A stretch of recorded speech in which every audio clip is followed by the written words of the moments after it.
All right, gang. The attendance was 17,559, sold out. The gate was 5.12 million. Highest grossing sporting event in the arena's history. Fight of the night was Mosvar versus Lopez, and performance of the night went to Yana Frivola. They all won 50,000. What's up, buddy? Obviously, Dana, fun main event, technical main event, close main event. How did you score it in the final fight of the night? Yeah, I mean, I had Aljo winning the fight. Yeah, but still close, right? Very close fight, yeah. What did you think of Henry's performance after 3 years away from the Incredible. cage? Yeah, you know, I'm a big believer in ring rust, and not only did he fight 5 tough rounds against a guy much bigger than him, yeah, he looked good. And then for Aljamain, it looked like initially Henry might have the wrestling advantage, but Aljo was able to take his back a couple of times, get the hooks in. What was your reaction? One of the things that impresses me about Henry Cejudo is, like the Marias fight, after the first round I said, ooh, Henry's in trouble tonight. And then he makes these adjustments and comes back in the second round and looks unbelievable. So, yeah, I thought both guys fought a hell of a fight. Before this fight, we were talking about whoever wins, it does something for their legacy, right? For Aljo, it cements him as being one of the best bantamweights of all time. Do you think after that performance that is fair, that he is one of the best in history? Yeah, it was a big win for him. It was obviously a big win. There's a lot of, like I said, leading up to this fight, there's the Peter Yan fight, and then there's the Dillashaw fight, and, going in and grueling it out for 5 rounds with Henry Cejudo, regardless of the weight and size difference, it's a big deal to beat Henry. You usually don't make fights on the night of the fight. But you're going to ask me anyway? Well, I feel like it's fair to say Sean O'Malley's probably next for Aljamain Sterling, right? I mean, that what? That Sean O'Malley might just be next for Aljamain. Yeah, I've had better ideas than what I did tonight. Not a great idea, but yes, he's next. Yeah, when you bring him into the cage and they have the face-off and then you slowly see it start to escalate with Merab, do you just think, I shouldn't? Yeah, it was a bad idea. Do we have any sort of timeline on when we'd like to do that fight?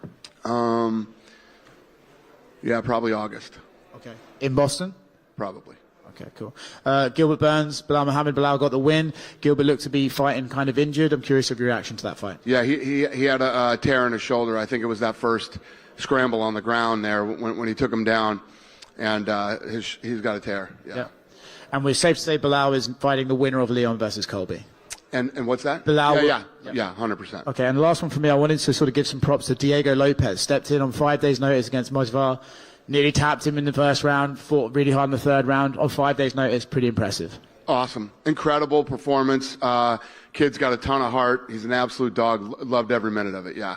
And what did we think of his haircut? Well, listen, he fought so good, let's leave his haircut alone. Go ahead. Dana, I want to ask about Yan Xiaonan. Obviously, a great finish of Jessica Andrade. We had her back here, and I was asking her how big a fight between her and Zhang could be for China. Do you have any insight on the metrics of maybe you can't do it there right now, but what could that do for that market that you guys have been continuing to push into? What's crazy is Teddy Atlas was sitting with me during that fight, and Andrade kept throwing lead left hooks. And he says, if she keeps, this girl throws great straight right hands. If she keeps throwing that lead left hook, she's going to knock her out with a straight right. And he literally called exactly what was going to happen. And she threw 3 hooks in a row. He literally called it 2 minutes before it happened because she kept throwing these lead left. He says, when people are sparring and they're throwing lead left hooks like that against somebody who can throw, I literally jump in the ring and tell them to stop. And I break up the whole sparring and break it down. But he literally called that was going to happen. Yeah, I don't know what we're going to do with Yan, where she's going to go, but I'm definitely going to look at China. Yeah. You could potentially go back to China and do an event there. Wow. I'm looking at that right now. And what did you think of Crone Gracie tonight? I like Crone a lot, and he's a good kid. He came in very limited tonight, very limited. It was like coming out of a time capsule in 1995, you know what I mean? Tough way to try to win a fight these days. Yeah, 30th anniversary, you'd never think you'd kind of see that. Well, the kid's got a ton of heart. He's got a good chin. I like him, and I don't want to shit on his performance, but yeah, that was a rough game plan. Yeah, and on the featured prelim, Matt Frivola, great finish, first person to knock out Drew Dober in like 12 years or something. He keeps calling out Patty. He wants this fight real bad. I know Patty's nursing some injuries, but is he a guy maybe you look at to grant that wish? I have no idea. I mean, all these fights at that level are all about timing. You know what I mean? Yeah. And last thing, nothing to do with this card, but the last few days we've seen Alex Pereira and Israel Adesanya going back and forth a lot on social media, and Alex is kind of hinting that he wants that MMA trilogy. Do you have any indication? Is he still wanting to go to 205, or is he maybe reconsidering to try to get that fight again? First of all, I didn't even know that. But yeah, no, he's going to 205. Yeah. Any idea when we could see that debut? No, none. All right, thank you. All right. Dana, over here to your right. Hey. So May 20th, Aldana's out of the main event. Do you guys have a new main event for that card? May 20th, Aldana's out. Oh yeah. You're talking about Raquel. Yeah. No, we don't have another fight for that. Raquel's going to be the backup for that fight, and I don't know what we're doing there yet. Okay, and then more immediately, or I guess rather not more I immediately. thought you were telling me something I didn't know, and that Aldana was out of the fight. I was like, when the fuck did that happen? Nobody told me. Definitely not. But tonight, Bilal's next. Do we have any progress with Leon and Colby? No. Dana White, Yep. Congratulations on a great night. Thank you. You packed the house in New Jersey, a Prudential Center. You came back every fight delivered. How impressed were you with Aljamain Sterling and Henry Cejudo taking that initiative to sell this fight and pretty much pack this house, or help pack this house? Yeah, I mean, it wasn't a matter of those guys trying to sell the fight. I mean, if you are a fight fan, you realize that this was a great fight between two guys who stylistically match up very well. And the card was a fun card, and I love when they deliver. The fights were awesome tonight. From the first prelim, the second prelim, on throughout the rest of the night, the fights were great. And how impressed were you with Gilbert Burns? He was obviously hurt, but he lasted all 5 rounds. He was fighting with essentially one hand. Like, how impressed were you with Gilbert Burns? I'm always impressed with Gilbert Burns. His fight with Khamzat Chimaev was unbelievable. And then what he did in Miami a few weeks ago was unbelievable. And the fact that he wanted to turn around this fast, I have nothing but respect for that kid. And to think that he would fight with one shoulder is not shocking. He's an absolute savage. And after the long layoff, Henry Cejudo obviously didn't fight since 2019. He took off his gloves at the end of the fight, and I got a little bit worried that he might be retiring, and he said he doesn't know what he wants. Are you going to try to talk him into staying and not, he had a great performance. Would you talk him out if he said he wanted to retire or he wanted to? There's only been a couple guys I've tried to talk out of retiring at the time that they did. It was DC and Habib. Henry's been off for 3 years. He looked great tonight against a guy who's much bigger, much stronger. But that's up to him, whatever he wants. I mean, I don't think you should have retired the first time, but if he decides to retire a second time, I probably wouldn't argue with him. And when's the next time you're coming back to the East Coast? And I'm not afraid to beg. Yeah, we're talking about Boston this summer. So, yeah. Awesome. Thank you very much. Dana, over to your far right, way over here. Yep. I wanted to ask about a little incident we saw last weekend. Conor McGregor kind of came back a little bit. He was in the ring in another promotion in bare knuckle. What were your thoughts on Conor's activities that weekend? Yeah, no, listen, few people have asked me this. When you're in the business like we're in the business, sometimes it's fun to just go and be a fan. And I think that's what Conor was doing that night. I have no problem with it whatsoever. Have we any movement on when that Chandler fight is going to happen? I know we just saw the announcement that The Ultimate Fighter is going to air in a few weeks. Yep. Any more news? We don't. Not yet, no. And I wanted to ask as well, your business partner, Kane Wynn? Who's he fighting? Guide 9-0, Joe Fournier. Interesting. I have no idea. I have no idea. Thank you. Thank you. Hey, Dana. Yep. After the fight, Merab Dvalishvili, he took Sean O'Malley's jacket. He's currently the #1 ranked bantamweight. What plans do you have for him for his next fight? I don't know. He doesn't want to fight Aljo. You know what I mean? So I have no idea. Was that fight offered? What? Him versus Aljo? Oh, yeah. You could have that fight tomorrow. Yeah? Dana, over here. Yep. Speaking of cross promotionals, I saw the UFC Twitter account retweeted a couple weeks ago a promotion from a skateboarding championship series. Right. There was a few connections we noticed. It was on Rumble, so with the slap fighting, there was that tit for tat, perhaps. and it turns out that Lorenzo Fertitta is one of the owners of that league or of one of the promotions in that. I'm not sure the exact details of that. What was the UFC's decision to do that? Was this like a favor for a friend? Does Endeavor have a part in this? Lorenzo and I own it. You're in part of it. Yeah. Okay. We own a company called Throw One. We own Ridiculousness. We own SLS. We own Nitrous Circus. And we own Travis Pastrada's NRX Rally Car. Okay. Didn't know that. So that's going to be just a staple in the cross promotion, like slap fighting has been the Slap Power League? I don't know. If I feel like it, yes. Fair. Also getting into the slap fighting promotion, not exactly how you probably envisioned it working in the bids. Some good, some bad. A lot of, publicity, negative, your own issues as well. How is this playing forward into the next season? We saw promotions of it on there. It's been incredible. The deal that I just cut for Slap is bigger than the UFC deal we cut with Spike TV after the first season of The Ultimate Fighter. I don't give a shit what the media says about it. They don't matter. So money-wise, it's working out, is what you're saying, basically. It's fucking unbelievable. Not only is it unbelievable money-wise, it's been unbelievable as far as social media goes. We're number one in all of sports. And when I say all of sports, if you take the NFL, the NBA, the NHL, F1, WWE, and who am I forgetting, and added them all together, their numbers don't compare to Slap's. Yeah. Yeah. It seems a little doubtful. Yeah, you can doubt it all you want. I mean, I was covering for the finale of it, and I saw the numbers on Rumble, and there were people watching, but... There were people watching. It did 3.2 million viewers, and 1.7 million of them had never been to Rumble before. Well, I was one of those, that's for sure. Thank you. I appreciate it. But it certainly, that number didn't show up on that counter that Rumble had. But that's how it works when you stream. When it's streaming, it's not really the actual number right there. It's the same thing when you go live on Instagram. I mean, is Eric in here? What's like if you have a big number and you're streaming, how does that exactly work? Kind of the same as you're saying. So we did Right. Instagram Live tonight, the walkout for the main for the Red Court for the main event. Yeah.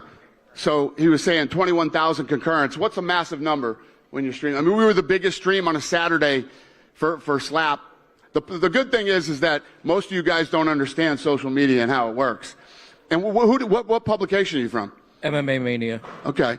I'll give you the numbers on Slap that were done by a third party that does this. We didn't pull the numbers. These guys are like the Nielsen's numbers for social media.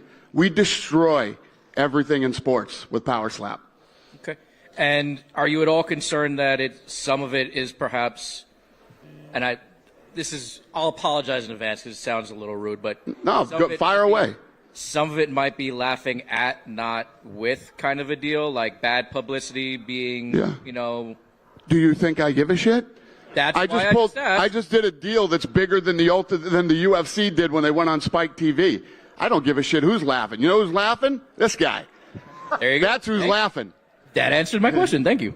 No, my pleasure. Dana, right here, just second row on your left. Yeah. Just wondering your thoughts on the atmosphere tonight in Newark and the fight week in general, and do you want to come back here? Yeah, it was awesome. It's been a while since we've been here. We'll be in Atlantic City next. We'll be back in Jersey, and we're doing Atlantic City next. So we have a great relationship with the governor here. He's been awesome to us, and can't wait. And then my other question is about Movsar Evloev. He got a good win in a close fight against Diego Lopez. Can you just talk about him, his potential, and what you think about him all around? Yeah, no, he's a stud, man. Let me tell you what, that arm bar was deep and that knee bar was deep, and he fought out of both of those, and he's 17-0 now, and I'm excited to see him top 10. See where he ends up on Tuesday. After the media, does their thing. Thank you. Yeah, thank you. Dana, congratulations on another fabulous card in the New York City area. November at the Garden has become a staple, but you've done 3 events in the last 9 months in the area. Any plans to go back to Long Island, maybe Brooklyn, maybe Newark, to do 2 events in this area once a year? What's the question? Any plans to do multiple events in the New York area outside of outside of Jersey? In New York, you mean? the New York area? Yeah. Madison Square Garden is a absolutely. Atlantic City, MSG, I don't. Other than that, I don't know right now. But those 2 for sure. Okay, and a quick point. Aljo mentioned perhaps going to the Caribbean, having a King of the Islands thing. What do you think about going to the Caribbean? I think that sounds fun, but highly unlikely. Yeah. I bet you my entire staff will want to work that event, but I don't know if it's going to happen. Aljo said the same thing. Yeah, I would love it. Thank you, sir. Dana, question. Henry was just so close tonight. Great main event. If he does stay, I know you guys had a brief conversation in the cage. If he does stay, what do you need to? It's hard to say, but two wins, 1 win, and he's right back in the title contention. How do you see his path if he doesn't retire? It is tough to say. It would depend on who he fought, what weight class he was in, how he did. I mean, there's just a lot of ifs on something like that. But coming off a 3-year layoff like he has, and again, when you think about what an incredible athlete Henry Cejudo is, and he's coming off a 3-year layoff, and you look at this tough fight he was in tonight. And then you look at John Jones and what John Jones did. That's why you just can't really say it enough, how special and how incredible John. I know you asked me about Henry, and I flipped this whole thing into a John Jones, but it's just so true. And one of the things about Jones, too, for some reason I was thinking about this tonight during the fight. And like when he fought Alexander Gustafsson, it was the first time he'd ever been taken into deep water. And John, outside the cage, didn't make all the best decisions. And who knows how hard he really trained for that fight or what he was doing before that fight. But to dog it out the way that he did, it's just like, you think about all the great fights that happen, and you think about the stuff that John Jones does, it's pretty special. I know I didn't answer your question, but this is where we ended up. Sorry. Right here? Dana, right down the middle over here. We haven't had an update on either Rose Namajunas or Dustin Poirier in a while. Do you have anything planned for them in the coming months? Not off the top of my head, no. Thank you. Thank you. You guys done with me? Go ahead, sir. So this is the first time we've had Aljamain Sterling as the headliner of a pay-per-view, or really of any event, actually. So how do you feel about him as carrying an event here? That's hilarious. Yeah, I mean, it was sold out, highest grossing event in the arena's history, sporting event. It was good. It was good. It was a good fight. I mean, people knew stylistically. I mean, the crowd, it's in his hometown and people were cheering for Henry. I don't know what that means, but yeah. At the end of the day, no matter what anybody thinks of either one of these guys, the one thing you did know that it would be a damn good fight. One thing he's been trying to do for many years, as you know, is trying to get a fight in New York, and he's had some issues with the commissions and the medicals and that kind of thing. Is that something that you can kind of work with the commission for to try and kind of expedite things in any meaningful way to kind of, because he fights everywhere else? Yeah. I mean, obviously we would, if he wants to fight in New York, we'd do everything we could to try to make it happen. I mean, but the commission tells us what we're going to do. We don't tell them what we're going to do. Of course. Yeah. One more thing about main events here. We are finally going to have a flyweight non-title main event for the first time in 6 years. Is that something you kind of realize as you're planning these events, that we really haven't gone to flyweight to headline these fight night cards? No. Never crossed my mind at all. There's a lot of demand for these fights. People like the flyweights. They're exciting. They're fun. Is that something you might think about planning more in the future? What is your question? I'm confused by this. To have more flyweight, headliners and that kind of thing, especially on fight night cards. Sure. All right. Thank you. Yeah, just 2 quick follow-ups. Yeah. Speaking of bantamweights, do you know what the latest with Umar Nurmagomedov is? Everybody's asking. Yeah, we were talking about him earlier. That's a guy not everybody's beating the door down to fight. So, yeah, we'll figure something out with him. How difficult is it when you have guys like that it's really tough to get them their breakthrough fight? 100%, especially when, it's always hard when you have these guys that are in the top 10. When you start going 7, 6, 5, 4, and then this guy's behind. Nobody wants to take that risk on a guy that isn't ranked. It's tough. Those are the fights. Listen, those are the fights that publicly everybody says they'll take, but privately nobody wants to take them. Yeah, and just last thing, I want to drop a stat for you. With Henry Cejudo's loss tonight, fighters who are over 35 below the welterweight division are 2-29 in title fights, and Tyron Woodley got both those wins. What does that kind of say about how difficult it is for aging fighters at the lower divisions? Fascinating. I mean, yeah, I don't know. I never thought about it till right now, but yeah, it's interesting. Yeah. Listen, I don't care who you are, how good you are, whatever the deal is. Taking 3 years off. Muhammad Ali was off for 3 years. He never looked the same when he came back. He was still great, still did amazing things, but never looked like he looked before he took 3 years off. It's tough to do. And I don't know. I mean, a lot of you guys in here are combat sports guys might know the answer to this, but who other than John Jones has taken 3 years off and come back and looked as incredible as he did? Go in there and finish a guy in the heavyweight division, a division in which he's never fought before, as quickly and as easily as he did. Maybe George St. Pierre, but he had a tough time with Bisping too. Yeah? I mean, I don't know if anybody's ever done it like John Jones. Yeah, it's only the greatest ones ever, so yeah. That's to show. Thank you. Cool. Thank you. Good night, everybody.